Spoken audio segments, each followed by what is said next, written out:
is the goal of heritage language education? And most of the time we think about it as being aimed at the students. But as I've just said, it's not only about the students. It's about the communities. But without those students, there is no regeneration of the community. So what I'd like you to do at your table for a few minutes now is talk about what some of the goals are. And I'm not thinking about specific objectives, like they learn to read, they learn to write. Okay, not those objectives, the goals, the bigger goals.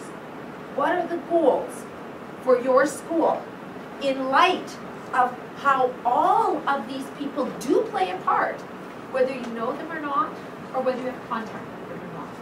Okay, so may I ask you at your tables to discuss what you believe are the goals for your community, for your school, and then we'll have some sharing across tables.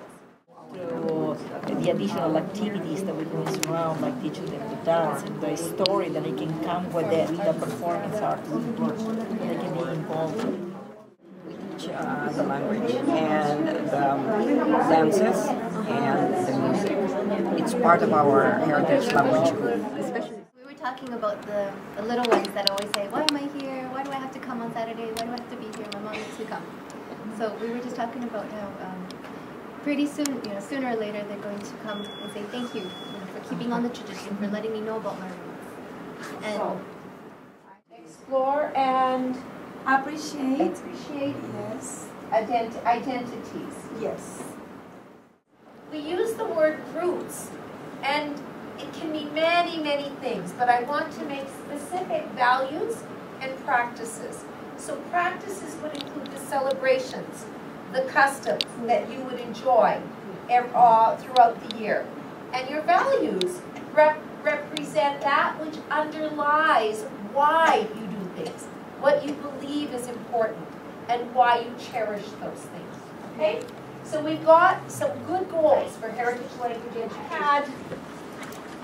That heritage language education is part of Canadian multiculturalism.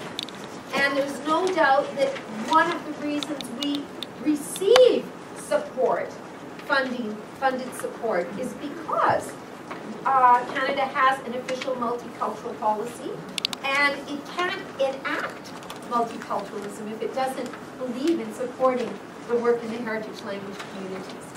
I think it's also a part of internationalization and globalization. That is that we all believe that our children will have greater opportunities because they have 2 languages. And if they have 3, we believe and hope they will have even more. Okay? Now, for students, this was the word I wanted you to complete.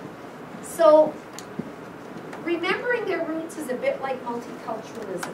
Is there any other word that you think you could say the goal of heritage language education is to promote multiculturalism, is to promote and develop internationalization and globalization and global citizenship, and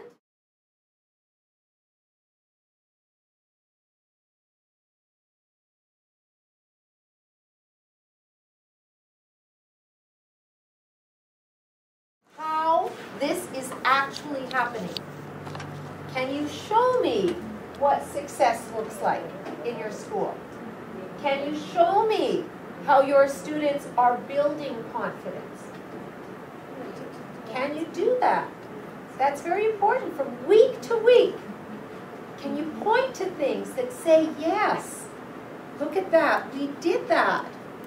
And that's a sign of this belief in what we do.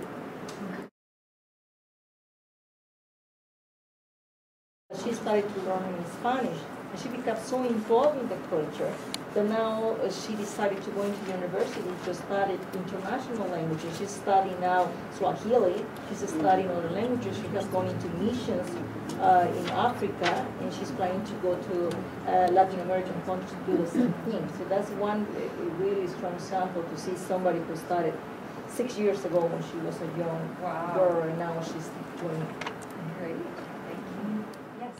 So each one person who has a success, it's an interesting story. Many people who have successes become worthy of maybe a book instead of one story.